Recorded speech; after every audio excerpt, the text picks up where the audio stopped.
This is the Blue Moon Podcast. Coming up, we've got all the news and views from Manchester City's week. It's your club, and this is your show. Progress in the League Cup, but a setback in the Premier League as there are perhaps more questions than answers for Manchester City at the moment. 3 goals at Swansea without Erling Haaland in the team is a positive, but creativity across that game and the defeat at Aston Villa wasn't exactly at peak levels. We'll discuss those performances shortly on today's Blue Moon podcast. Then the fixture list takes a tricky turn. It's high-flying Bournemouth up next at the Etihad. They may have never won away at City, but they've also never visited Eastlands while second in the table. We'll hear from Bournemouth fan and journalist Robert Santonna later on in the show. On top of that, we'll also get insight into Borussia Dortmund from Stefan Buckzo from the Yellow Wall podcast as they come to Manchester in the Champions League on Wednesday. So lots to get through. I'm David Mooney. With me this week, I've got City fan Ciaran Murray. Hello there. And from The Guardian, we've got Unwin. Hi, David. Hi. Hello. How are things? You've not been on for a while. How are things? You didn't invite me on for a while. Yeah, that is true. We'll talk about that instead. Yeah, very well. Very well. Very busy. Mainly at other stadiums other than the Etihad, covering Premier League and beyond. But yeah, good. Good. Ciaran, you good? Yeah, sweet. Aye, not too bad. How are you, David?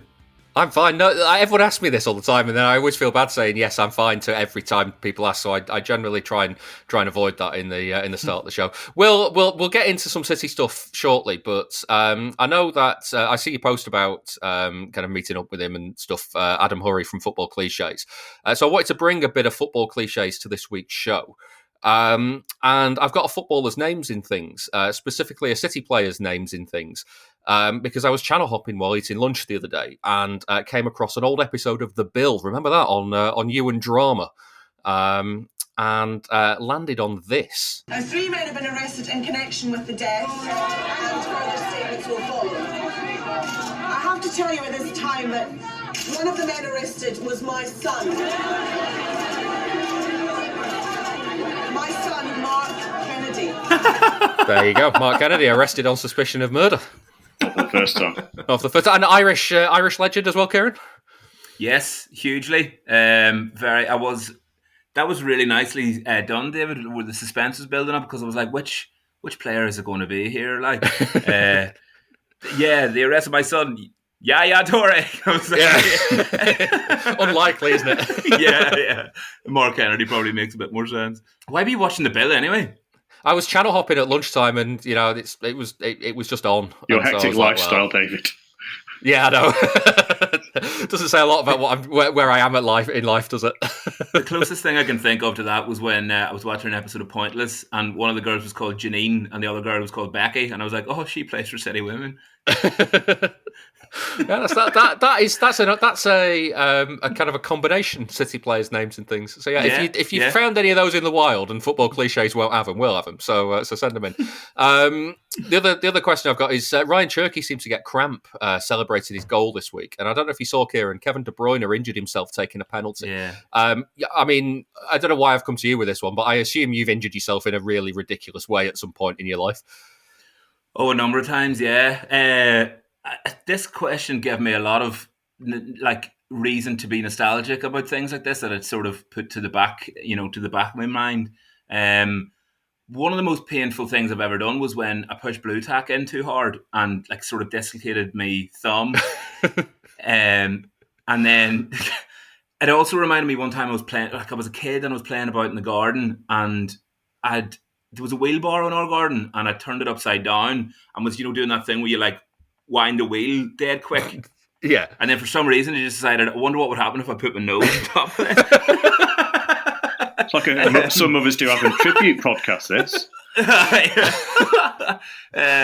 So yeah, that didn't end well. Just a big scrape down the nose. Just when you've got an inquisitive mind as a child and you think, I wonder how this would feel. But yeah, the answer is very sore. You were 16 at the time. Will, have you ever hurt yourself ridiculously? No, I mean, I'm at the age now where I leave the house and most muscles sort of cramp up and snap. No, I did grate quite a bit of my finger off last week when trying to get some Parmesan. But no, I did have a think about it. I've not knowingly done anything too ridiculous, unfortunately. But maybe those head injuries have made me forget a lot of the problems that I've had in the past. Yeah. So, no, just I once cracked a knuckle putting socks away in the sock drawer, trying to just jam the draw shut, cracked a knuckle in there, really hurt. Anyway, how did you do? Talk us through it. Well, just basically, there's too many pairs of socks for the drawer, and so I was like pushing them down whilst trying to close the drawer to shove it in, because instead of doing the practical thing of taking some out and putting them elsewhere, just try and force them in and shut it. And yeah, finger was in the way, cracked the drawer shut on it. There should be like an insurance company, those dodgy adverts, like let me tell you about an accident I've had. Remember that was like should be one for daft injuries like this. If you had an accident, yeah. Yeah. Right. Let's can't put it off any longer. Let's talk about City and the week that they've had. Will, I get the sense that while they scored 3 at Swansea and they were not necessarily in control of the game at Villa, but they did have a lot of the ball. Like, City are very toothless at the moment, aren't they? Well, you look at the stats and it all revolves around Erling Haaland and whether he scores or not, and that is a problem. I mean, you ask a lot of coaches, it's, problem with Erling Haaland is you have to pay him so much attention that it leaves someone else free, and they can make it, they can cause damage, but at the moment that's not the case. No one else looks particularly threatening in the Premier League. I'll move on to one in a second, but Savinho's goals record is appalling for a winger. Last season, barely threatened. Doku again, he's should be getting more. Bob looks fragile, I'd say at the moment. Doesn't short of confidence post injury. Not getting in the right places, not willing to sort of go at people. Maybe just doesn't trust his body after a serious injury, which is fair enough. But yeah, it is problematic that you are heavily relying on one player, especially when you have so many creative players that just not necessarily rock bottom form, but just not having that cutting edge that you really need. I mean, the upside is that Mamouche did score last night, Wednesday, and he looked short of confidence in the early stage, so getting that goal would be really good for him. And Guardiola was talking about it before the match, that at some point, Mamouche could play alongside Haaland, which then does change the dynamic up front, where if you look for opposition, they're probably thinking at the moment that City are a bit one-dimensional with Haaland, and that if you can crowd him out or whatever and not get ball to him like Villa, but City haven't got much else. So having Mamouche, who looked a threat when he was fit last season, again, that was his first goal of the season. Injuries, not having a place in the team necessarily would cause problems. But yeah, so I think you might have a surprise on Sunday with Mamouche playing alongside Haaland in some way. Trying to work that out at the moment off the top of my head. Maybe not. I think you might get Mamouche and Haaland and Foden off the right. Might be the most logical thing. I think Doku's still looking dangerous enough on the left. And you might end up with Bernardo a bit deeper or something in the centre. But anyway, we'll see. But yeah, it has been problematic. So hopefully the goals yesterday were good for everyone. I think the problem maybe early on is that it's not just Mamouche getting used to being number 9. It's actually that everyone around him is getting used to Mamouche being the number 9, who is very different to Haaland. Yeah. And so a lot of those flashing crosses across the box where he's not there, that's not really how he sees his role or whatever. Can't go as direct, etc. at times. So I think that was a problem, that sort of getting used to each other of how you can play without Haaland. But there's some positive signs, at least all 3 goals, and Cherky was very good from start to finish, and he is. When everyone is playing a low block against City, he looks like one of the players that can create the gaps and then utilise those gaps, which is quite exciting. And he's not had many minutes, injuries, etc. So if he can get fully up to speed, he looks like a good asset in that midfield. And Ciaran, I mean, obviously we'll come to the sharing the goals around at Swansea as well. But when you take the performance at Villa, they basically got Haaland in twice. The first one he missed a 1-on-1. The second time Marmouche was offside in the build-up. And I'm trying to work out where the issue is here for City. Is it is the focus too much on getting the ball to Haaland, or is the focus that and that doesn't give the opportunities to everybody else in the team, or is it that there are opportunities for everybody else in the team, but they're not taking them? I think it's a combination of both, really. When you've got, I always think back to those false 9 seasons before Haaland was signed, and the success we had then, when the responsibility was shared. And all the punditry was kind of like City need a number 9, and then we signed the best in the world, so no complaints there. But it has changed the system and it has changed the focal point. And sometimes especially when he was on this amazing goal scoring record that he was on, of consecutive goals in games, he becomes the only focal point. And if you come up against a pretty solid defence like Villa showed they had, it's really, really difficult to break down. Now, I agree fully with what Will said there about Cherky, because he's the only player at the minute I see navigating those gaps and navigating those small spaces and actually having success in them. So many of his goals and assists come up from little pockets that he's just found and discovered. So it's really nice to see him back to full fitness. But yeah, it is one of them, when Haaland was going through those patches of not scoring, and you just think there needs to be another system and another setup here, because where do the goals come from? And then it was fine this season so far because the goals were coming from him. But as soon as you meet, a day where he's maybe not in the best of form, where he's not taking his chances like that, when the defense is good, and everybody else isn't just as at the top of their game, where do the goals come from? It all falls flat. So yeah, I think, what was the game last season where I think Marmoush got a hat trick and Haaland was almost holding the ball up and like sliding him in? Do you remember? Is it Newcastle? I think it was Newcastle. Yeah, that kind of. It's nice to have Marmoush back, and it's nice to see him it's nice to see him get the goal against Swansea, because it was a fantastic finish as well.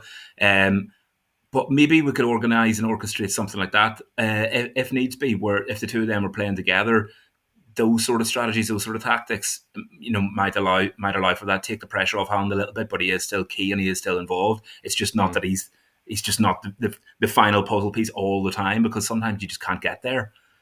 Yeah. In terms of performance, though, Will, I mean, this is very much kind of what flavour would you like your shit sandwich to be? But it like, in terms of a performance at Villa, 3 seasons they've gone there now in a row, and 3 seasons they've lost. The first 2 of them, they couldn't get the ball and they couldn't get anywhere near possession of the ball. Brighton earlier this season, Spurs earlier this season, they had the ball, but not in areas they wanted it. This time, you can kind of see where City are building to, but ultimately, as much as they pinned Villa back, they didn't create anything. Yeah, I think you can see that with the changes that have happened since January with the squad, that there is more of a structure. I think a lot of the time, the last season especially, that there were clear problems with personnel and who was playing where and confidence, etc. Whereas now you know how City are going to play, more or less. I mean, obviously there's been the odd change in defence midfield and probably playing Reinders and not Gonzalez at Villa Park was problematic, because they definitely need someone in there. But as I say, we have been discussing the lack of creating anything other than Haaland chances, and when you don't create Haaland chances, you don't score at the moment at City in the Premier League and in Europe. So yeah, these games happen. You got to hope it's one-off, etc. That it's just Aston Villa are actually a very good team. They can defend well, and Haaland can't score 2 goals a game. Can't go on runs of 20 games on the trot scoring. So at least there was a structure. I think you're getting a bit more consistency overall, even if that one didn't have the cutting edge to it at Villa Park. So, not as worried. I mean, I think last night, watching City, weren't particularly concerned, even though Swansea scored. You knew what was going to happen.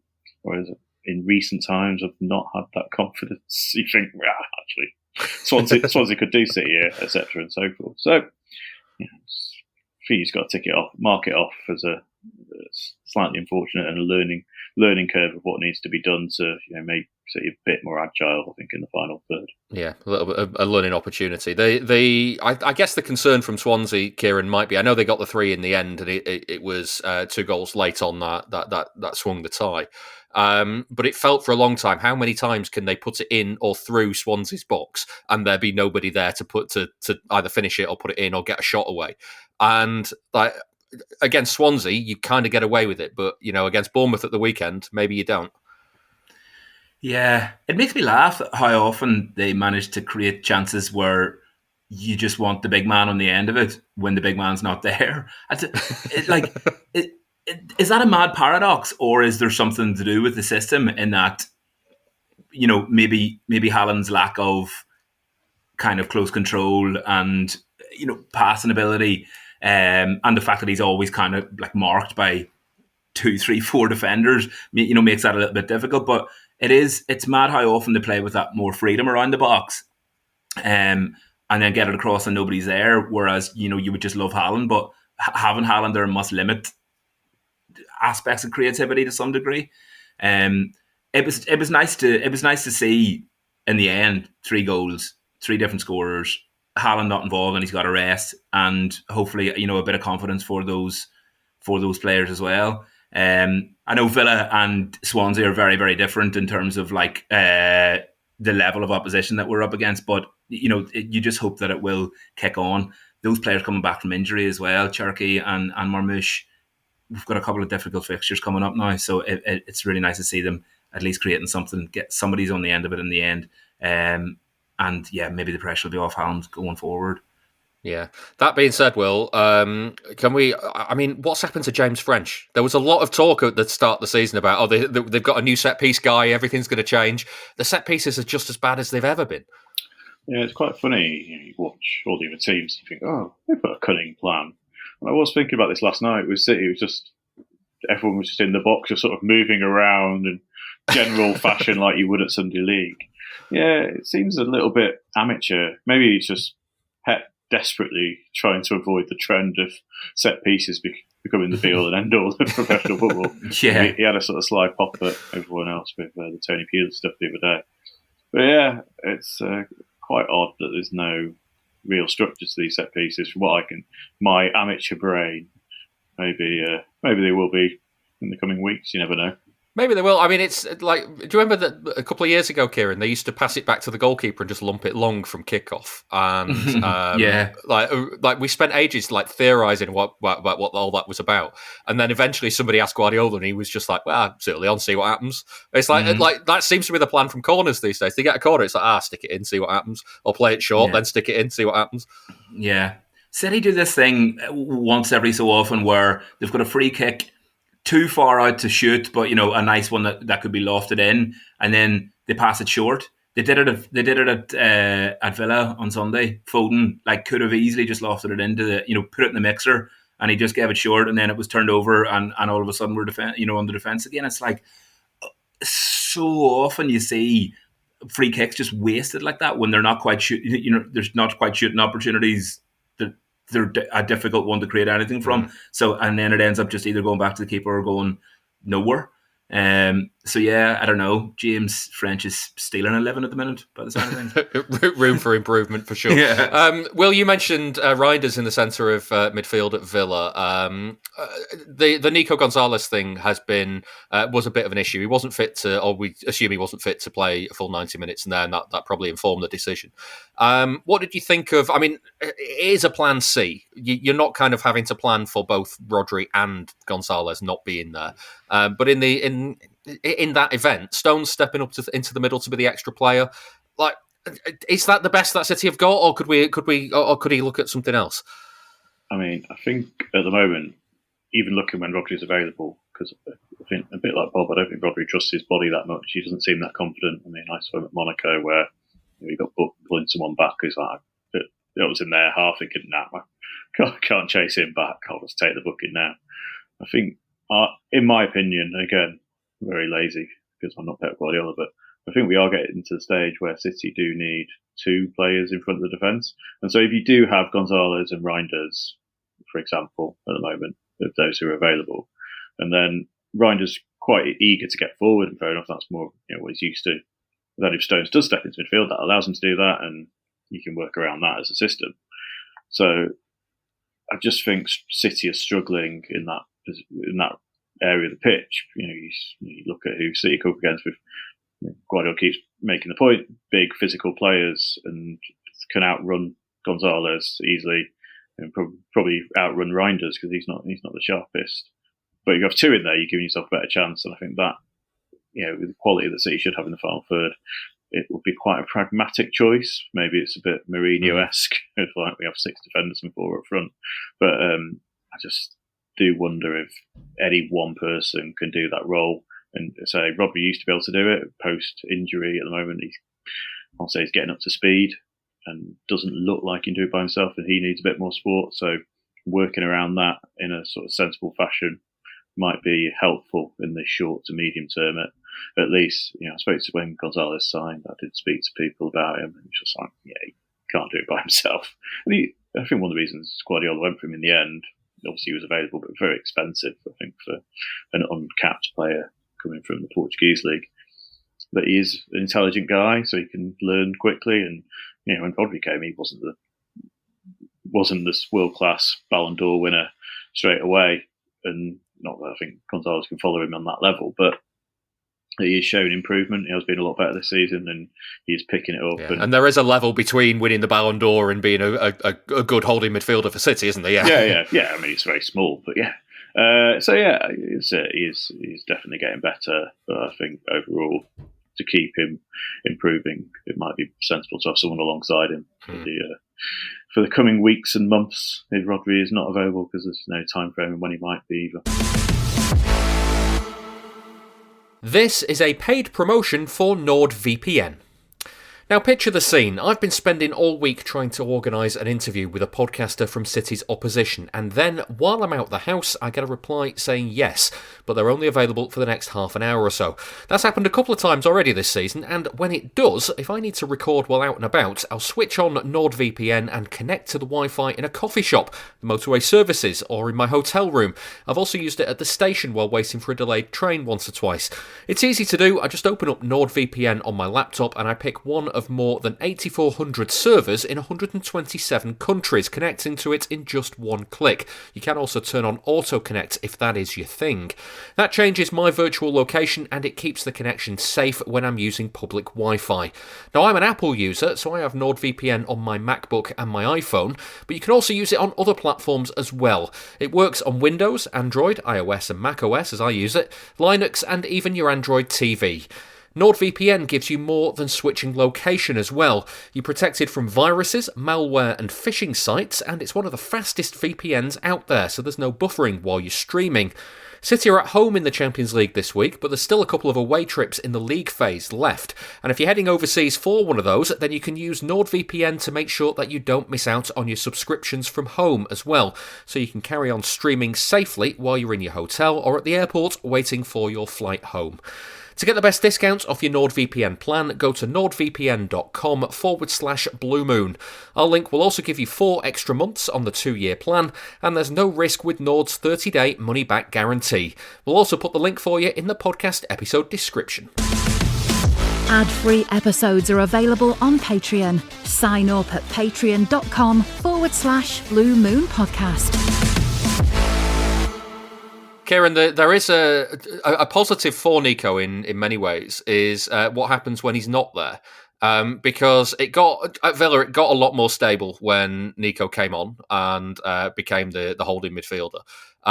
Against Villarreal, it got a lot worse when he went off, which, although that's not necessarily a ringing endorsement of what he's doing, it does show that he is improving in that position, I guess. Well, that was one of the things that held Rodri in such high regard 2 seasons ago when he was suspended. Did we get a win? And then last season when he was missing, things fell apart. And it is very over simplistic to kind of look at it that way. But when you're noticing somebody who's not there and you notice the impact, the results, the performances, that's it's a good sign for Nico to suggest, as Will said, the improvement that's shown in him. He does seem intelligent, and the confidence is improving all the time. It was devastating when you thought he was going to be injured and out for a while. So it was nice to have him back. It's just a pity that he wasn't available for the whole of the Villa game by the looks of things. But yeah, it's always good whenever somebody's not there that you notice it, and that will only improve things for him in terms of his confidence as well when he realizes his kind of like his role and place in the team. And then when he is there, he's just. You have to hark back to the mini Rodri comment last year, which also was against Newcastle. I think it was Newcastle, yeah, as well. Yeah, same game. So that was a ringing endorsement from Pep, and then with Rodri out, and again with no time frame for his return, Nico seems to be really stepping into it. I do agree that he needs somebody else around him. He does seem a little bit lightweight and a little bit green in terms of just knowing exactly what's fully needed. But every performance at the moment is just improving and improving. And I really like him. The people who backed him and saw something in him are vindicated now, because he looks the real deal, and it's great to see. Got a nice bloody nose as well at Villa, didn't he? I think he got through 3 shirts in the end because of that. So happy to take one for the team there. Well, let's look at a few of the players that came in for the cup that we haven't touched on. We touched on Marmoush and Cherky already. Ryan Nori came in back from injury. I would say, I think the kindest way to say, with a yellow card and the opening goal, didn't necessarily cover himself in glory for the first half. Yeah, I spent a lot of my time last season watching Wolves games. I think I did about 9 out of their 19 home games. I mean, I saw him play everywhere. He played number 10 at one point, I think. But he's not a natural defender as a left back. I'll say that. And by that I mean can't defend. Make some odd decisions. Just doesn't really have much interest in defending at times. I mean, you look at the goal, just bizarre. But I mean, that's generally City defenders, though, isn't it? That don't have to do that much defending. No, but I mean, I think not showing the bloke inside might have been just a base level. I mean, get beat on the outside. Fair enough, like Nori, mate. Don't worry about it.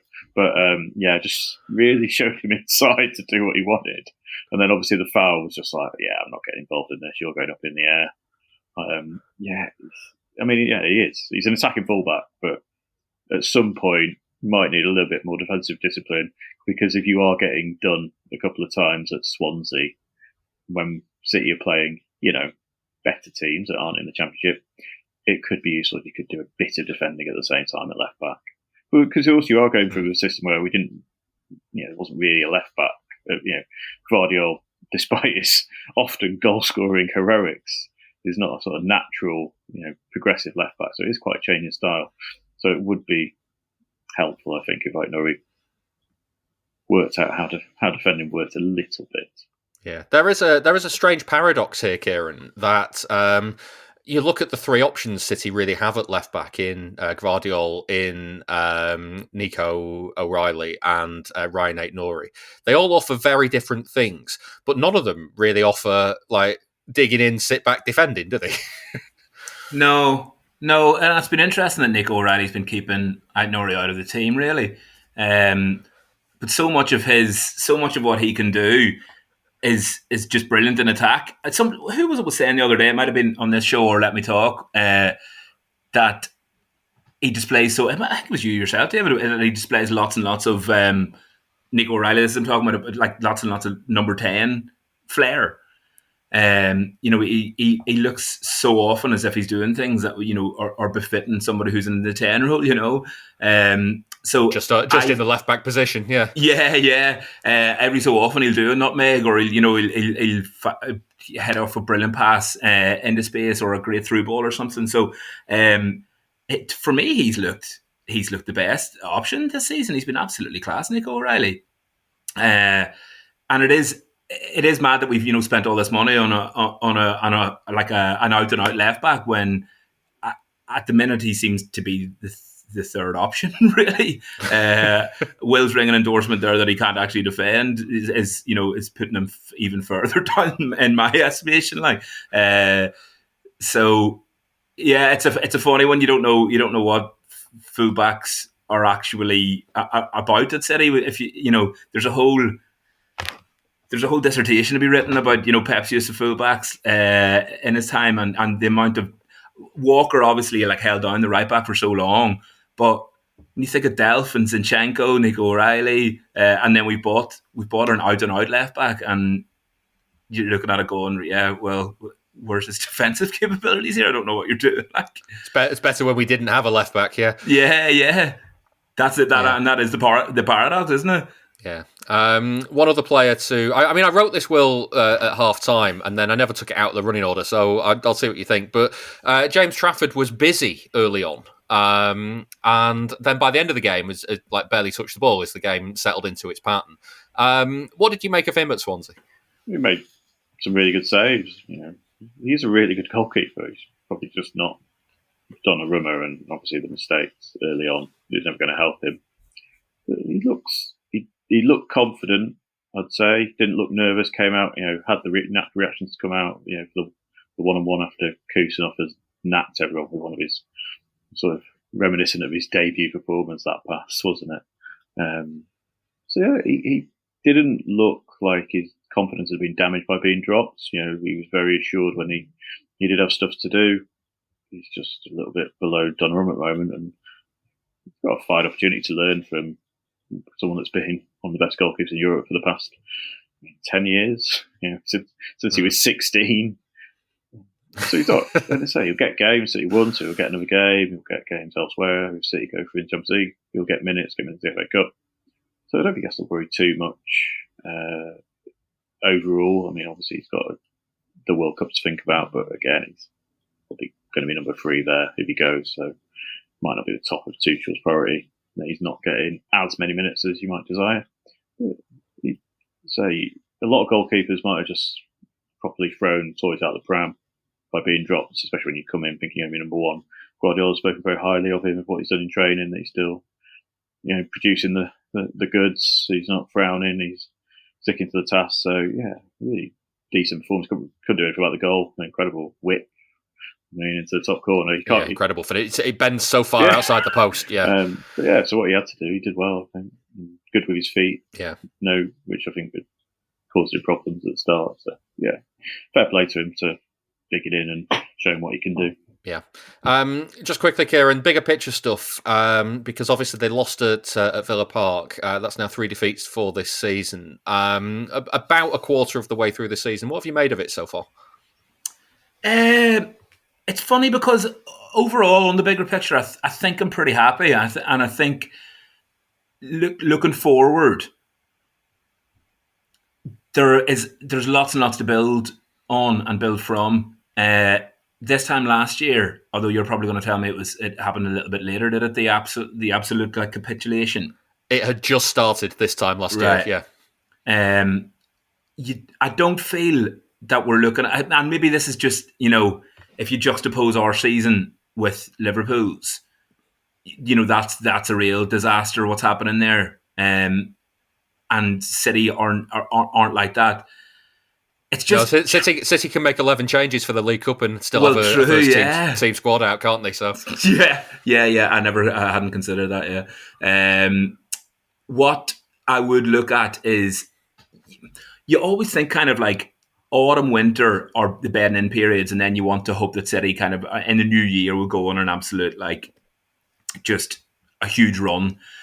Maybe those days are gone, but there is lots and lots and lots to be optimistic about. As you kind of touched upon earlier, the past 2 seasons at Villa Park have been disastrous. I mean, the result was still the same in that we didn't come away with any points, but looking at the performance, looking at what's there, the players who are out at the minute who can come back in, the players who've just come back at Swansea and can start to embed in again, it feels like the team spirit is more unified, and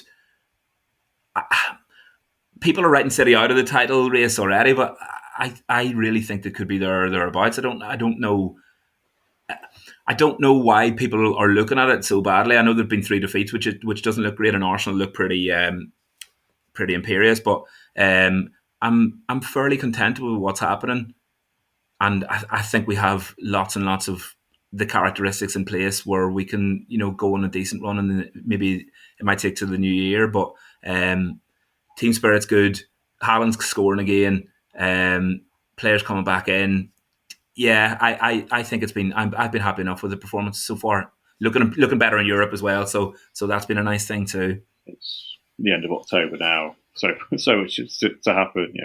Arsenal lose a couple of big players to injury, etc. I mean, Arsenal playing very well, but I wouldn't say they look like world beaters a lot of the time. We've got a tricky trip to Burnley on Saturday, which I'm going to, which I think will be a good test of where they are, because Burnley must be really good at home, quite dangerous, and probably a good side to prevent their set pieces creating 7 goals a game.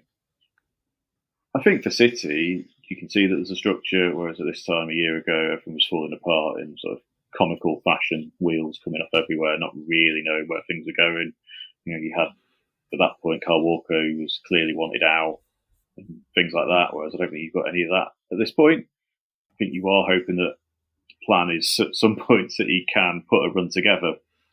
When everything clicks, as Ciaran was saying, not 100% sure they can, but the quality in that squad, there is always that chance. And Arsenal's, City's got to play Arsenal at home.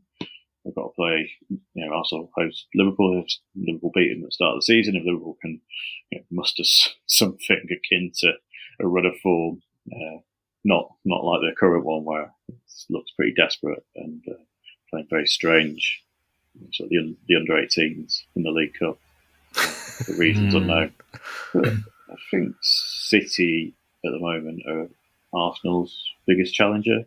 I appreciate Bournemouth on Sunday might argue differently, and really, actually, it's a really important game for City to show that they haven't been surpassed by people like Bournemouth, who've done really well. But I saw them at Leeds, equalised in the 90th minute.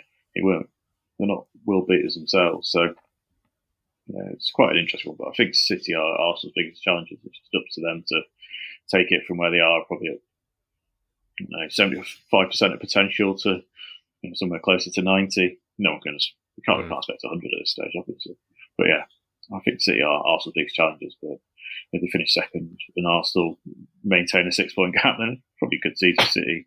Maybe Europe might be more interesting in terms of City's progress for the rest of the campaign. Yeah, and of course, the other side of it is the two sides of the coin there are that if Arsenal's set piece goals dry up and City's Haaland's goals dry up, it kind of each team has their own issues that they're trying to work through, I guess, and we'll see who copes with them better.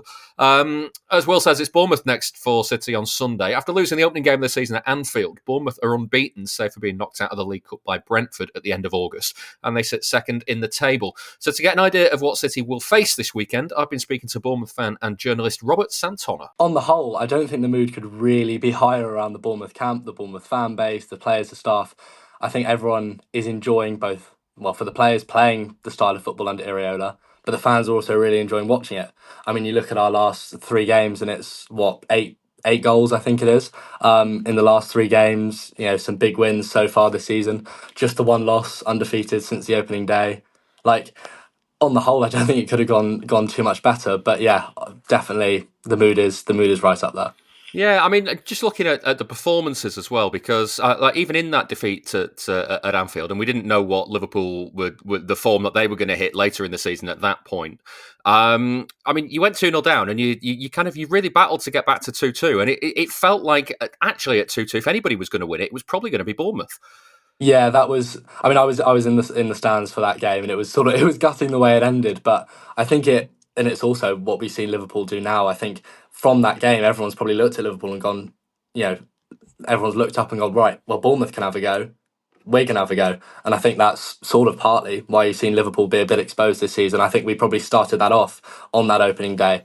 Obviously an individual bit of brilliance from Semenyo, but also we created so many chances in that game where actually, yeah, you're right, we probably were unlucky to come away with 0 points. But there were a lot of positives to take, and we've obviously built on that very well, and we're doing okay at the minute. Yeah, like I say, second in the table. What's the aim for this season now? Because I suspect you weren't expecting to be this high up the table at this stage of the season, but given that you are, 9 games in, it's still early days. What could you achieve? Yeah, I mean, I think the most optimistic of Bournemouth fans, when looking at the sales over the summer specifically, probably would have had us around mid-table. Maybe the more optimistic ones maybe would have said upper mid-table, potentially a European push, but that seemed very far-fetched in mid-August time. But now I think, like you say, second in the league, only 1 defeat all season in the league, that is. I would say probably now it's European football. I would say, obviously, there's a long way to go. And if you look at Bournemouth's performances over the last 2 years, we have good spells and bad spells. So last year, sort of December, January time, absolutely flying. Season before was the same.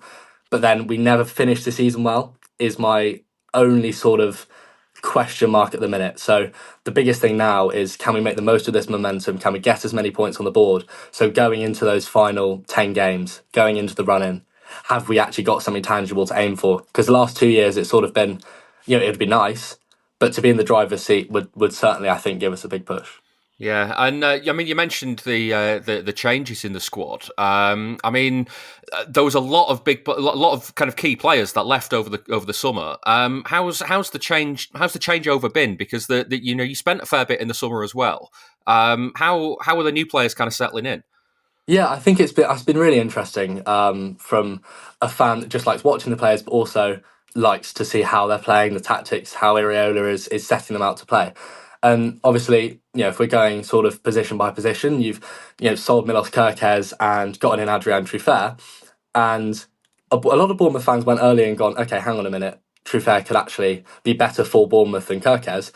Obviously, Kerkez was very good for 2 seasons there or thereabouts. Truffert, it's only been a couple of games, but what he provides to the team is something which I don't think Kerkez could do, and it is that defensive.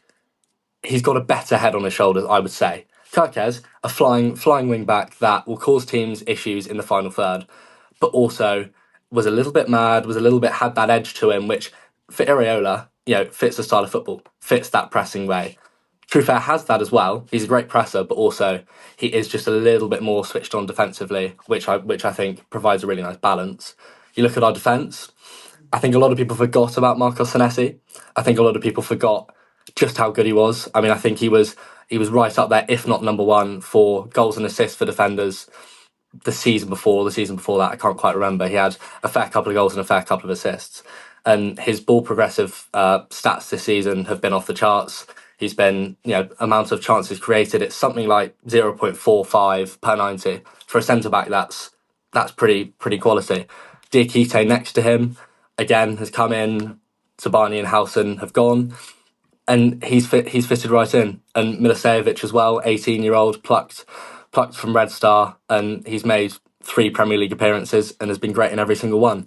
So in terms of how well the club sort of scouted players, brought them in, got them for the right fees, and also the upside where all of those players have resale value. So I think, on the whole, I don't think the club could have replaced the outgoing players too much better. Yeah, it's interesting, kind of Bournemouth's kind of status in the food chain, as quite often said about football as well, because it feels like in the past you've been able to say to players, come to Bournemouth, you have a good few years, and we will sell you to a club on, like, higher up the food chain. Like, it feels almost like, with the way that Bournemouth has been progressing recently, you can kind of say, come here and have a good career. Yeah, I mean, I would say the vision and the pitch that the hierarchy giving, I'd say, has changed drastically over 2.5, 3 years. Obviously, you could say probably 2 years ago, the pitch would be very different. Partly, we built the new performance centre, which, I mean, is state-of-the-art. It's one of the best in the country. Prior to that, I remember you saw Evan Nilsson, our £40 million man, and it's like you're showing him 2 pictures out the back of Dean Court.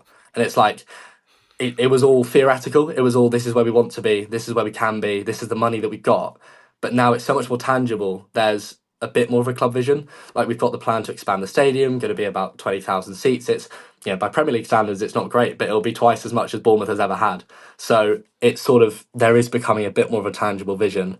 And also, I think the clubs that we're selling to now, I mean, you look at it, Kerkez, Liverpool, Zabani, PSG, Howson, Real Madrid. You look at players we've had to sell in the past, where Callum Wilson, one of our best players, his next step in his career was Newcastle. And that was pre sort of the Newcastle we know today. You look at it as well, Dom Solanke last year, no disrespect to Tottenham, but very different status to probably 3 of the best, maybe 5 teams in the world. So even over the span of a year, the clubs we're able to sell to, it's all becoming a bit more of an attractive proposition. Like, I think you'll hear Bournemouth fans go, well, why do you put a release clause in Dean Howson's contract? Whether Dean Howson would have joined without a release clause would be my question, because you have to be able to offer that way out to certain players. Same with Semenyo. Like, Semenyo, I think the word on the street is that there is a release clause in that contract. How much it is, who knows? But that's the thing. At the minute, he's enjoying his football. But that's probably the next player you'll look at and go, we've got a job on our hands in January and in the summer. Yeah. Well, let's talk about the players who are playing well, because Semenyo's been catching the eye certainly this season. If I always say, if you are to cause an upset and beat City, then who will be the players that do it? But in this case, I don't know if Bournemouth winning this game would be an upset because of the form that you've been in this season, the quality that you've got in the team, and where City are at the moment. So, if you are going to come to the Etihad and take the points, who's going to do it? Yeah, I mean, I would say absolutely. I think away from home as well at the Etihad, maybe it would be more of a shock result for Bournemouth to go and win than it was at home. Obviously, last season we did all right at home against City. But yeah, I would say as much as not having Evan Nilsson due to injury, he might be back, but in what capacity is still to be seen. But I mean, Eli Krupi, 4 goals in 3 games. I think it'll be a really interesting test for him against City. Very different to against Nottingham Forest, where he was allowed a bit more space, drop into midfield, because Forest were happy just to sit in and sort of say, look, you can go and drop in. But I would say Krupi is a player to look out for if he does get the start. As I've already mentioned him, but Truffert at left back, I think he can impact the game in both boxes. So if he's to have a good game, then that will certainly give Bournemouth a good push. Obviously, Semenyo, very direct. I mean, he's in the form of his life. You could put him up there in the top couple of players in the league right now. Again, Senesi. If Senesi has a good game, that would give Bournemouth a massive push. Slight worry for him is the pace. Obviously, Haaland in behind, that's going to be a little bit of a concern. But I would say also the biggest one for me, and the biggest one where if he has a good game, will be Tyler Adams. And I can only speak from a Bournemouth fan's perspective. For me, it feels like he's so vastly underrated by the rest of the league. What he provides off the ball, getting onto the second balls, tackles and interceptions. If he can really get a hold of that midfield, and it's something in the away fixture last season that we just didn't do. We didn't get a hold of that midfield. If we can do that against City, then who knows? But yeah, I think it will take a good performance, that's for sure.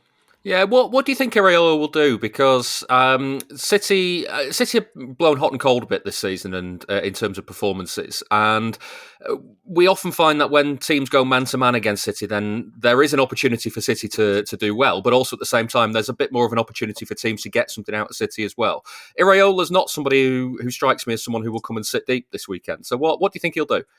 I think he'll take the same approach that he has for every sort of big team that will go and play in the Premier League, and that is full throttle, front foot football. Bring the game to City, but also recognise, look, we're going to have to be defensively switched on. You can't afford the mistakes you maybe could have afforded against Forest last time out. You're going to need to be on the top form to go and get a result away at the Etihad for the first time ever for Bournemouth in the Premier League. So I think it will take, again, a little bit of individual quality, of course, because Bournemouth, you could look at Semenyo and go, look, he's contributed X, Y, Z percentage of Bournemouth's goal contributions. But there is also a lot of other individual quality that leads to that. So I think a mixture of, look, let's be tactically astute, let's try and nullify their threats, but let's go and be ourselves here. Let's go and show why we are where we are in the league. Yeah. Where are you worried about? Where's weakest for Bournemouth this season?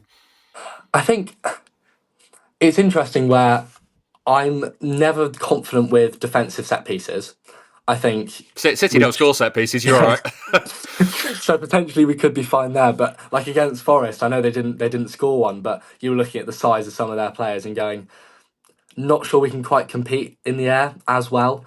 But also, I think there's a potential to be gotten at with right back, because Alex Jimenez, he's probably the first choice right back at the minute, had a great game against Forest.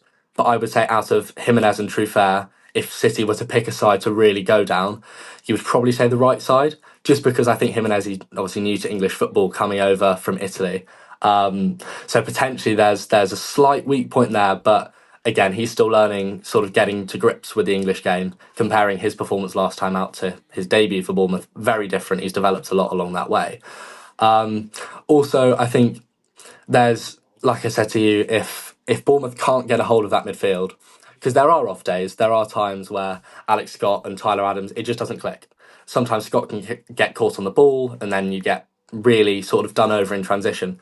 So I think the midfield battle is probably the key. Yeah. We got the charity bet coming up a bit later on, Robert. How do you think the game will go? What's your score prediction for it? I can honestly say I think we can come away with a point. A point would be a ridiculously good result, I would say. Away at the Etihad, it's, we don't often come away with points from there, if ever.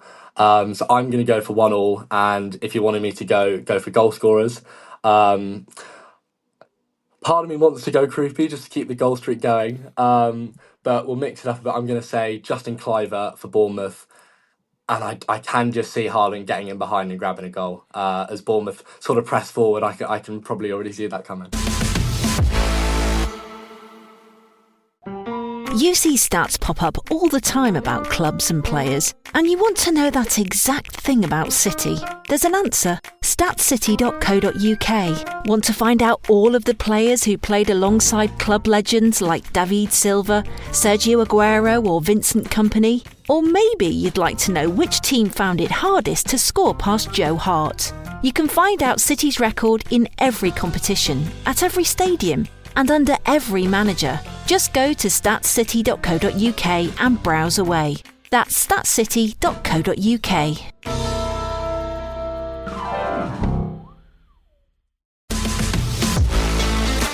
If you enjoy the show, please give it a rating and a review wherever you get your podcasts.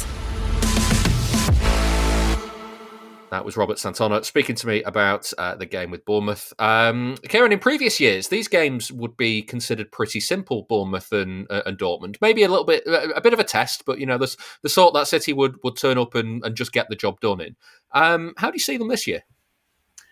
Well, as I left the Etihad, the Everton game, I heard somebody in front of me saying that Bournemouth were top of the league. I didn't know that Palace had then equalised and made it 3-3, but I was like, did I hear that right? Or Bournemouth top of the league? So I had to check it, and yeah. So it's incredible and massive fair play to them. They were a team that you just thought it was just a 3-pointer, in the bag, really, when they used to show up before.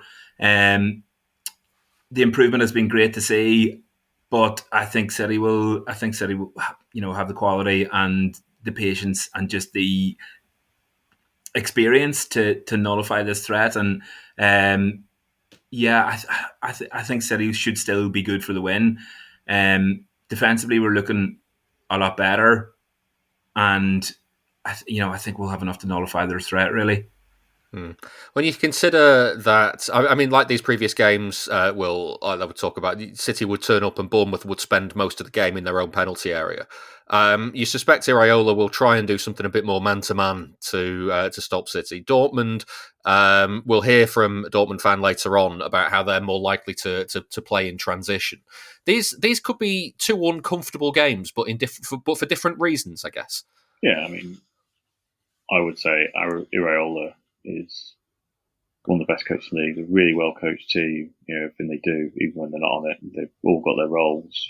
So at Leeds, they're weren't at the best. Struggled with the physicality of Leeds at times, which obviously not the same level at City, as Pep will tell you. But last season was the Marmoush absolute stonking goal, wasn't it? Beat Bournemouth midweek towards the end of the season. And so that's a really tight game. They're very well drilled, very fit, in your face sort of side. Say man to man, really going to look at City's creative assets and think we can stop them and we can stop them all getting to Haaland. And that's nature of it. You don't accidentally end up second in the league after 9 games. To be honest, this is the part of the season where it maybe gets a bit more serious when it comes to those sort of positions, etc. So no, I think it'll be very, very difficult. I think Sunday should be far more difficult than Dortmund. Dortmund, as far as I'm aware, not where they were, etc. And I think City probably looked a bit more intense. Might not be the right word, but yeah, a bit more eager in the Champions League, wanting to get this done early rather than last season, where they're a bit nervous about the new league system, wondering. Yeah, we'll get through some. a bit all over the place. We'll get through. Don't worry, lads. Don't worry. We'll be fine. I think Wednesday is quite calm out. I do actually think beating Bournemouth would be a good marker for the rest of the season. Rest of the season, good beating a team that are in second, and they could do it quite well if Bournemouth just aren't at it. I'd also like to say I did once claim that Iraola would be an ideal replacement for Guardiola. I've got a lot of shit from Bournemouth fans, but hey. Yeah, you're in a safe space here, so you don't need to worry about that. Ciaran, we talked about issues with creativity and a reliance on Haaland for goals. And like, what would you like to see in these games? Because we've obviously Haaland is available, so it's not a case of take Haaland out of the team. But there is. You look online and on social media. There's really a clamour for Ryan Cherky to play in the coming weeks. How does that all fit together for you? I think it starts with sorting the wings out, really. I don't think... I wouldn't like to see Savinho ever again. So... Are Spurs still offering 70 million? It's like deal or no deal, isn't it? Where you look at that offer and the banker makes, and then you open it up another box and you go like, oh, fucking hell, should have just dealt. So I think maybe Foden or Bernardo pushed out wider, although we know what that kind of negates then centrally. But I think you will have to allow some space for Cherky, really, and Savinho's not producing anything. Doku's fallen off a little bit. Bob raised a few question marks against Villa that I think are going to be quite difficult for him to rub away, very quickly. I think he sort of it was glaringly obvious that he wasn't quite with it or there. I think the Norway coach made a comment about him, and then all of a sudden, this kind of floating under the radar. He's talented. He's produced some impressive performances. We'll give him time. All of a sudden, you felt that the sands of time kind of started like running a little bit quicker for him there, because I think there will be a few question marks over him. Maybe a different approach to wings will open up a little bit more centrality for Cherky to be put in there. I would like to at some point see the Marmoush-Haaland kind of duo together and see if that can pay dividends. A different approach might be nice. But yeah, I think starting with the wings and maybe giving somebody else a go out there, because I've been fed up looking at Savinho and certain aspects of Doku's performances at times. Although it's a massive improvement of what was, but it's just such a pity, because if you look at the personnel that we had and the performances from the likes of Sané and Sterling back in the day, and you just go, what are we now? So much comes from the wings and absolutely nothing's coming from it at the minute. Yeah, the difference, I would guess, is Sané and Sterling played in an era where there weren't 11 players in the box to get through. There were only 8 or 9 to get through instead. And now the way that City try and play, the opposition are generally camped in. And I'm interested because Foden. There is again clamour online and clamour on social media for Foden to be played centrally, and has been like that. That has been the case for years and years. But I don't hate him out wide. I don't hate him out wide drifting in. And if that opens up an opportunity for Cherky in the centre, then there could be a positive there. Oh, I mean, he's really good. I think playing on the right and drifting. Some of his best times, I think, for City playing there. Very effective. That danger of being able to put in and onto such a strong left foot. It's dangerous and it creates space, something different, and especially now that City's wings are generally going outside. If we're looking at varying things up, having someone that cuts in, can be highly effective. But I've got no issue with him playing out there. He's really such a tiny player, cliche, but can play anywhere in that sort of forward line. And he's played false 9, I think, at times. So the question is probably a bit more for Foden, where he's really eager to be that number 10, be the main man, but sometimes in team game you have to adjust. And I'm always of the opinion that the greater level of variation within your squad, the more effective you can be at this level. That if Viraola doesn't know the various styles of who's going to play, who's going to be an out-and-out winger going down the right, down the left, or it's going to be someone that can cut in.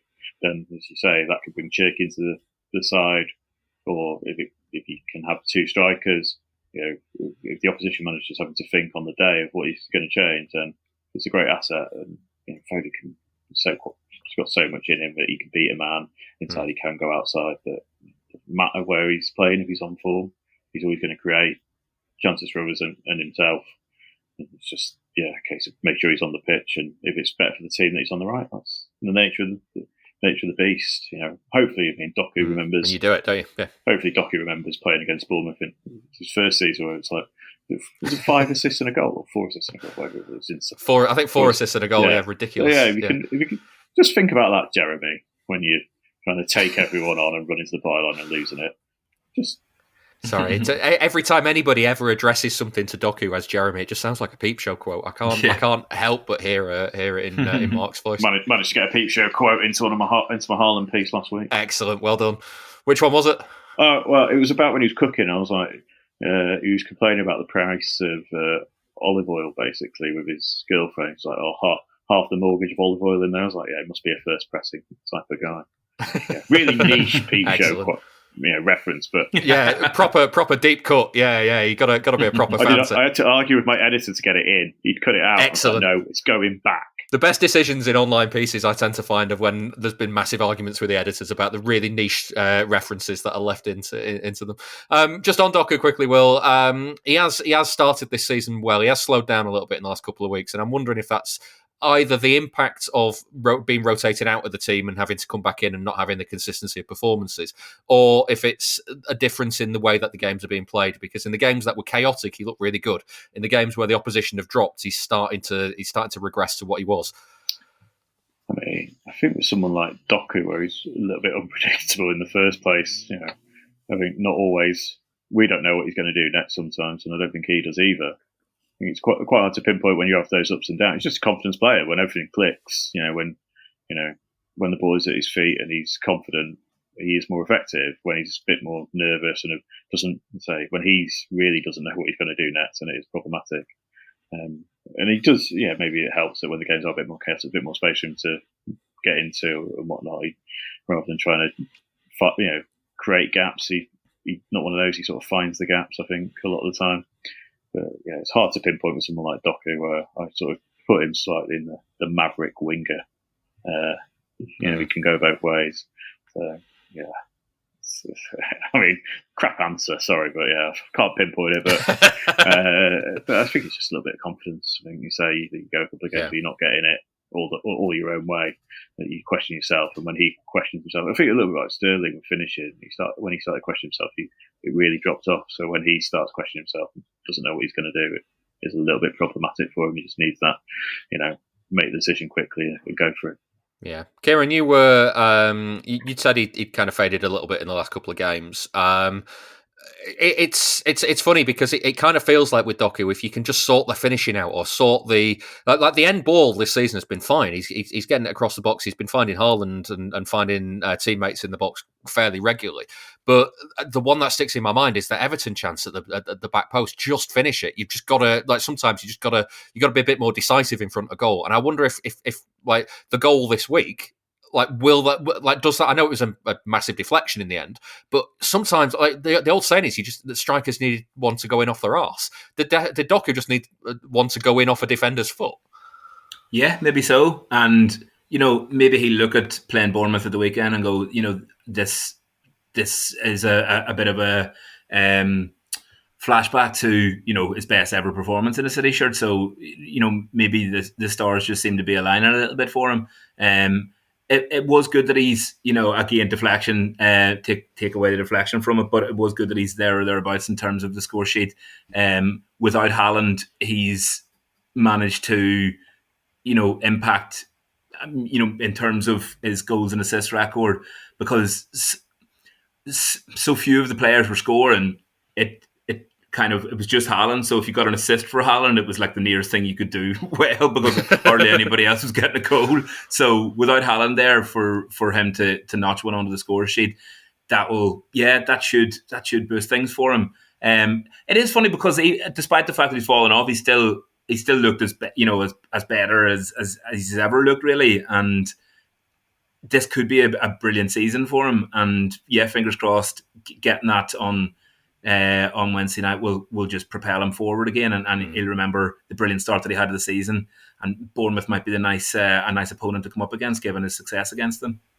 Yeah, well, we'll get predictions shortly, but first let's get a view from Germany. Ahead of the game with Borussia Dortmund next week, I've been speaking to Stefan Buckzo from the Yellow Wall podcast to find out how their season has started. They have been going actually quite well compared to last season, where Borussia Dortmund were in tatters, as you would say, where under Coach Nuri Sahin, they were not really fit to play. We're losing games left, right, and center. They had not a really stable season whatsoever, and Niko Kovac has righted the ship, not the chip. So Dortmund are doing okay right now. They are not exciting. They are not a team that really will dazzle you with any tactical intricacies or anything, but they are a very pragmatic team, especially in the Champions League this season. They are trying to play a calm style of football. Now, obviously, it hasn't always shown, especially the 4-4 draw in Juventus was a little bit chaotic, but at least the first half was actually relatively serene. Dortmund so far in the Champions League, I think this season they set a new record for scoring 4 goals in each of their first 3 games where they played against Bilbao, Juventus, and Copenhagen. So they're doing okay in the Champions League, and in the Bundesliga also you can tell that they are feeling a little bit of strain from the amount of games and the many road games they're currently having. But overall, I would say they're a defensively stable team that has weapons to hurt Manchester City on offense, especially with their pace and Adeyemi and Maxi Bayer, and also have some decent build-up going on. But like I said, it's nothing fancy right now for a European top team, but they can compete with any team currently. I think the Bayern game recently showed that quite well, that even though they were outgunned for the first half, that they can recover in games like that and still manage to give the best teams in the world right now a run for their money. Yeah, I was going to say Bayern is obviously the only defeat of the season so far, and Yes. they're top of the table, flying high. 8 wins from 8 games. How much of a measure can you take from where Dortmund are against in that game from Bayern? Because obviously it's just 190 minutes, but at the same time, it was you made it a really difficult game for them. Yes, so that is actually, I think this game was a really good measuring stick to really see where Dortmund are. And the first half, Bayern obviously took the lead. It was a 1-0 lead, but if Bayern are a little bit more clinical, this game would be decided by halftime. Bayern had all the possession, basically constant pressure. Dortmund did not even record a shot or a chance. The XG at halftime was 0. And Niko Kovac actually made a few tactical mishaps. He was a little bit too cautious, which is something that could repeat itself, of course, against Manchester City. So that's something that Dortmund fans would be beware of, as they, for example, played Pascal Groß in midfield and basically had one less attacker and one more midfielder. And that really screwed up Dortmund's structure and sort of the chemistry and the synergies that they have built.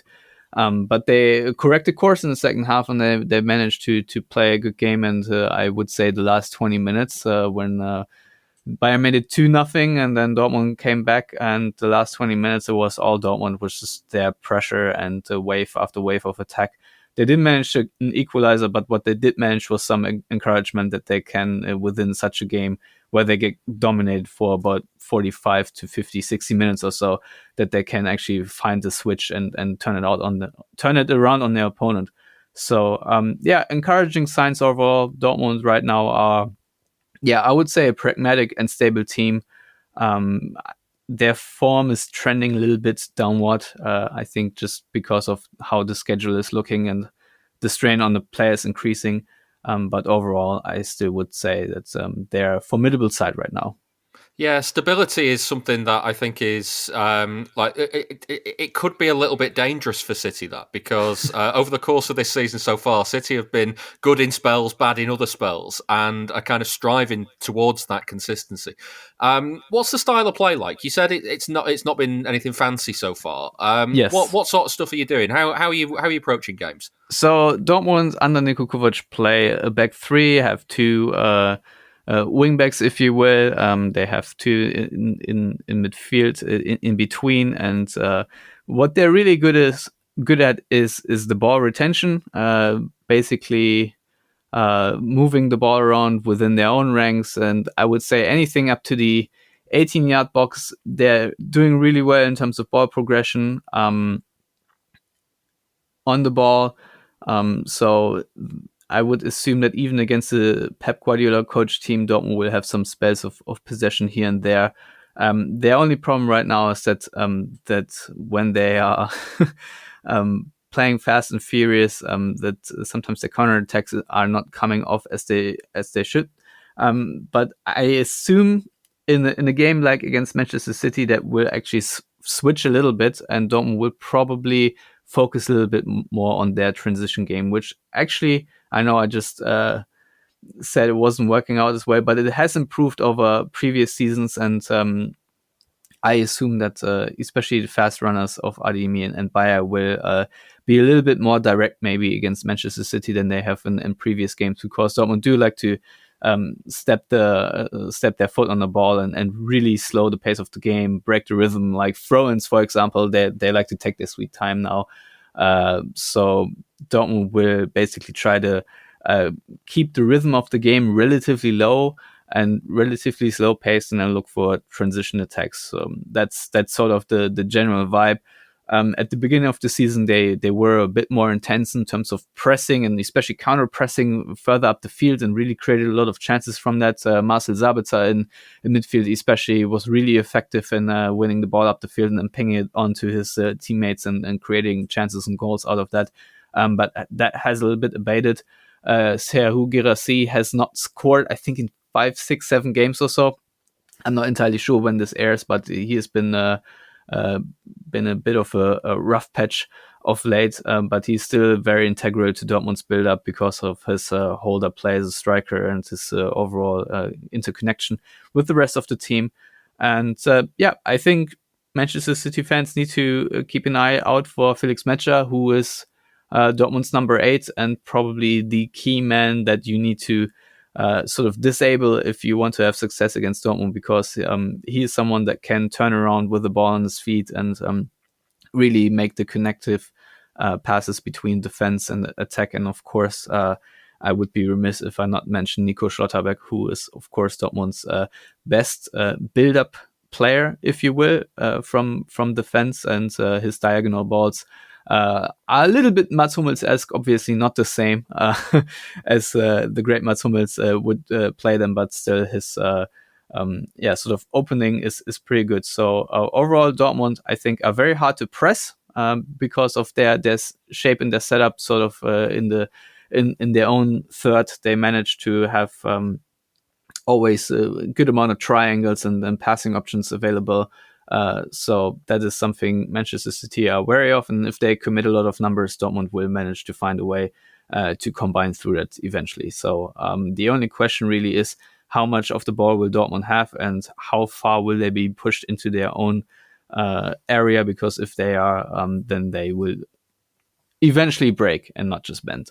Yeah, I was going to ask about Felix Nmecha because he's ex-City.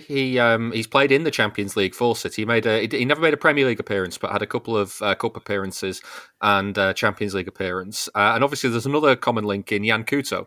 So how are they both getting on? Well, Jan Couto surprisingly hasn't played that much recently, but when he plays, he's usually one of the classic, let's say, Brazilian wingbacks where his defensive duties are sometimes neglected. However, he is posing a threat attacking-wise. He is one of the best one-on-one players that Dortmund have, and they usually use him tactically if they play him. Often Rierson plays in his stead, who is a Norwegian, let's say, high-energy defender that's very dogged defender, obviously. But Jan Couto is... Jan Kaut, I think, is how you actually pronounce him, but I get it wrong all the time. He is doing relatively well. The first season was very tricky for him at Dortmund, but right now he's scoring goals every now and then. And like I said, he manages when he's playing to break down opponents and really open up space for Dortmund, and especially in tandem with Adeyemi, he has been attacking-wise become a force. So I assume that we will see him relatively often. I cannot promise that we'll see him against Manchester City. I don't know exactly what the rotation there is. And Felix Metscher, he is a very tall, strong midfielder that is very good when it comes to tackles, but also someone that can play make, someone that can play the occasional Hollywood pass, and someone who can also score goals because his shooting technique is very good, and he usually pops up in those areas around the box where he likes to have a crack from distance, and more often than not, these shots of his are very dangerous. So especially in the Champions League, he's managed to find the net. I think about last year's games against Newcastle, for example. He was very prolific, and I think this year he scored a couple of goals too. I don't have his record right in front of me, but he's definitely someone to watch out for if you're Manchester City. Like I said, he is probably the main concern, that if you shut him down, you have a very good chance of beating Dortmund. Yeah, just looking at Dortmund's record in the Champions League as well. I mean, I'm wondering if you think maybe the defence is where there may be some issues, because one of the highest scoring teams in the Champions League so far, in fact, the second top scorers. But I think in the top half of the table for sure, you are the team that's conceded the most as well. So plenty of goals in your games, but yes. I wonder if that's a bit of a worry in a team that's got Haaland in it. 100%. I mean, Dortmund this season have managed to be stable in comparison to last season, but they've still shipped a few goals. I think the Juventus game especially was something where a lot of comical slapstick sort of errors happened. And so that is also part of it, and certainly something that can happen to Dortmund again. I think even against Copenhagen, they conceded a rather stupid goal. So I think Dortmund still have that in their game, unfortunately, where you can have the perfect structure or perfect tactical setup, but then make some boneheaded decision somewhere on the field, and it costs you. So I don't think Dortmund are going to take a point away in this game, to be honest, just because I think they're going to have too much defensive liabilities overall to deal with it. I mean, they have been, especially in the last couple of games, they've been carved open by opponents and especially passes behind their backline quite frequently. They had a very lucky 1-0 win against Cologne in the Bundesliga, but even there, they had a striker of the opposing team run free at them. And same thing happened again in the cup match yesterday against Frankfurt, which Dortmund managed to prevail from via penalties. But even there, they managed to have opponent score by having a 1-on-1 against Gregor Kobel, the goalkeeper. So if you think about Erling Haaland and the way he plays, because Dortmund are well aware, I think he will probably score 2 or 3 from the setup, and especially the line-breaking passes that Manchester City can play pretty much at any given moment. Yeah, and but if you're expecting bozo moments in defence, City are perfectly capable of that as well. So maybe we get another high scorer. I don't know. I mean, I wouldn't say no to that, and I think historically Dortmund have managed to always score against Manchester City. I think there were a couple scoreless draws in there, but in most of the meetings Dortmund have scored 1 or 2. So I would assume if we can probably look at 3 or 4 goals in this game easily.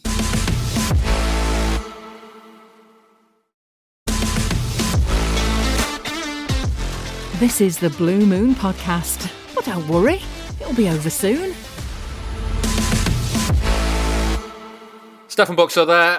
Back to form on the charity bet last week. We got no correct predictions, so we're still on 75 quid for the season so far. Time to go again. William Hill is giving us 3 £10 correct score singles on City's games, and the winnings are going to the Man City Fans Food Bank support group. They'll be outside the Etihad for the Bournemouth game, collecting donations of non-perishable food, and it's a special collection for them, as it's number 115 since they started. They'll be under the bridge by Asda until about 4 p.m, so go and see them with a donation if you can. We heard from Robert earlier on that he's gone for a 1-1 draw between City and Bournemouth. That is 15-2 and £75 if he's right. Ciaran, what are you having for Bournemouth? 2-1 to MCFC. 2-1 City is 13-2 and 65 quid. Will, over to you. What are you having? 3-2. 3-2. I'm more fun. Yeah. I'm a fun guy. Plenty of fun in that one. 18-1 if you're right. 180 quid. So that'd be a nice little earner for the charity if you're right. That takes us to Borussia Dortmund. I have gone for a City 2-1 win. Keep it tight. 13-2 and 65 quid if I'm right. Will, what are you having?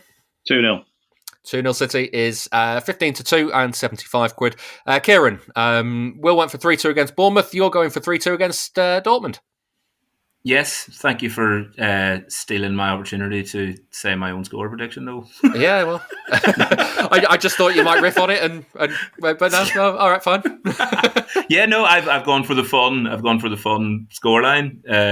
Because I'm also fun guy. A fun guy, yeah. 14-1 if you're right, 140 quid. Remember, you've got to be 18 or over to gamble. Prices can change, and for information on responsible gambling, have a look at gambleaware.org. We will finish with some listener questions. Get in touch on Blue Sky at bluemoonpodcast.com on there. You can email contacts@bluemoonpodcast.com, and we stick an Instagram story up as well. Just search for Blue Moon Podcast on there. You can send your questions in that way. One question to finish with this week. Stephen's been in touch on the emails to say, in honour of Marmoush's goal at Swansea, what is the best or what's your favourite near post City smash goal? There's when I think of a smash goal at the near post, I mean the first thought, Will, is Sergio Aguero. Pretty much every goal, like 1 in 3 goals he scored was at the near post. Whack it in. Can we claim the QPR one? Yeah.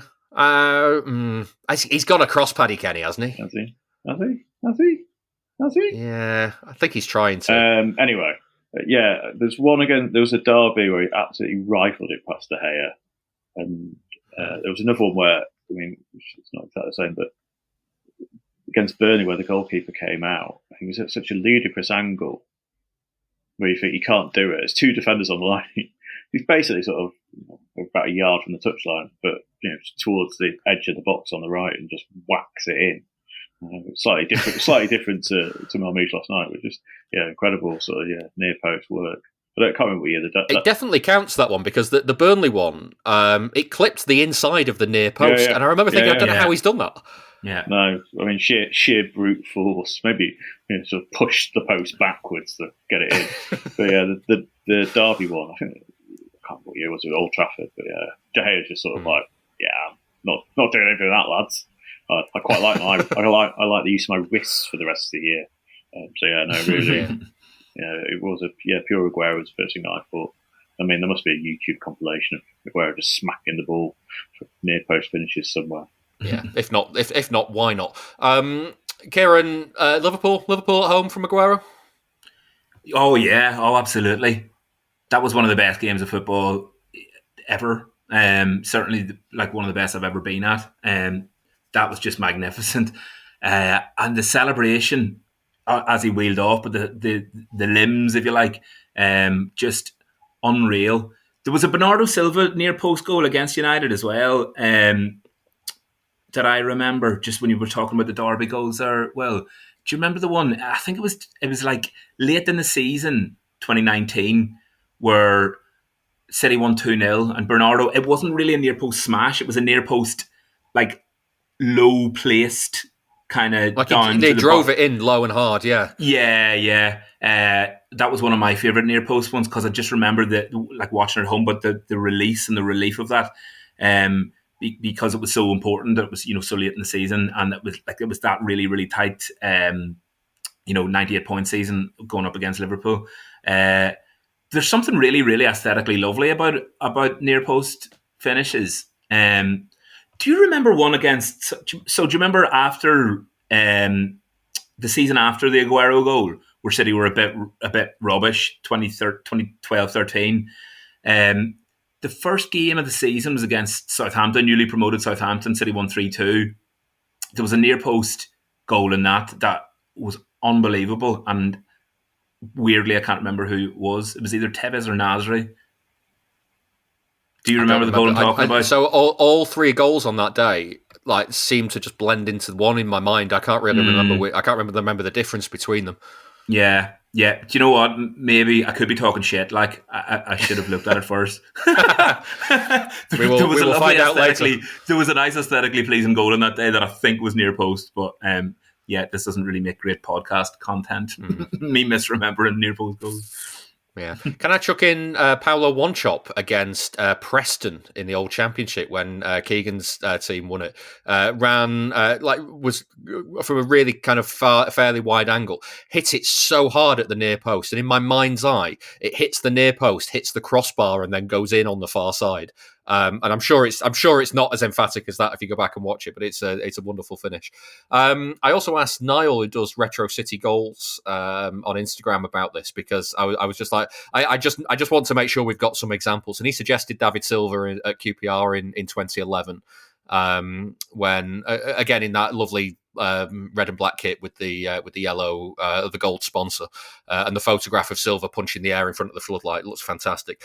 He also suggested Wright Phillips against Portsmouth when he came back in 2008. No memories of that one there then. Georgia. He also suggested Georgia Samaras against Sunderland, although he thinks that one went through the keeper, so maybe doesn't count. I think a near post smash can go through the keeper. Will? I mean, I can't remember last night's goals, to be honest. So. Trying to remember the Keegan era is a bit of a struggle here. Yeah.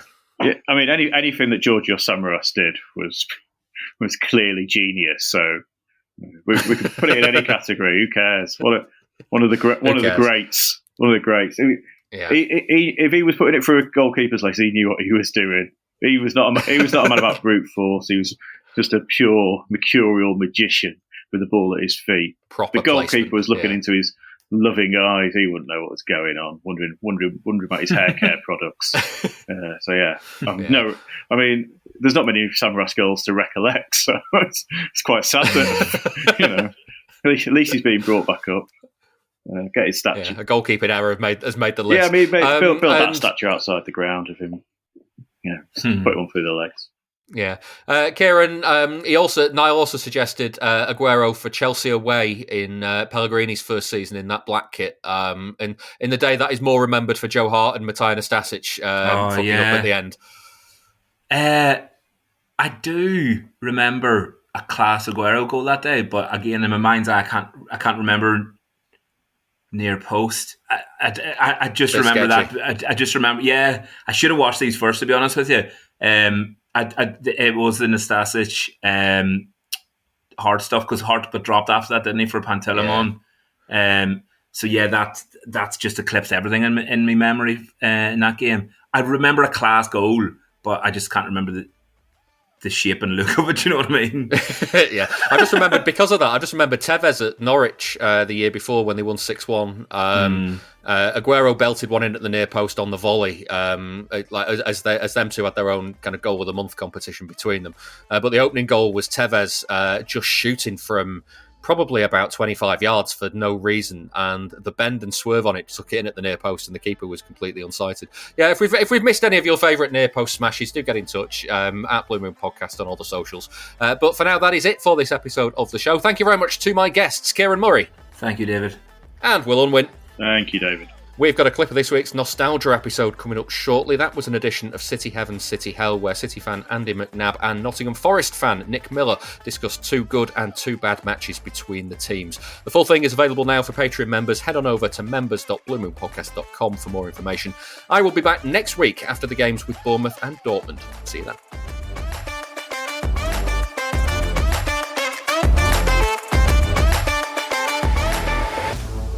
That was the Blue Moon Podcast. Please give the show a rating and a review where you can. And don't forget, you can listen without the ads by signing up to our Patreon. You'll also get an extra episode each Monday. Here's a clip of this week's. Jed Brannan's second goal. The commentator says leave it up to us to decide whether it's pure genius or sheer fluke. So what are you going with, pure genius or sheer fluke? Well, I think he has a little look. So I'm going to go for genius. By the way, he knew where the goal was. That's what he was looking for. I think he was going in that general direction is all I'll say. So fair play to him. If he planned that, by the way, he should have been playing for Holland. You know what I mean? Yeah. The funny thing about it, Nick, is that what doesn't get talked about is the fact that there's an absolute horror challenge by both players before it. Like the goalkeeper and Brannan going into that, it's like 2 feet each. Yeah. the classic you get sent off for that these days kind of thing. I was at this game and I remember that goal, but for some reason the goal that sticks in my mind more is the last one. I think it was Dickhoff who scored the last goal. And in my mind, that moment where the kind of ball was going over to him and he kind of stopped lasted about half an hour because he just looked. He was just in so. You really shouldn't have time to chest it down and then volley it whilst on the goal line, should you? It really picked his spot from a yard out, didn't it? You can listen to more of that at patreon.com/Blue Moon Podcast. And join us again next time for another episode.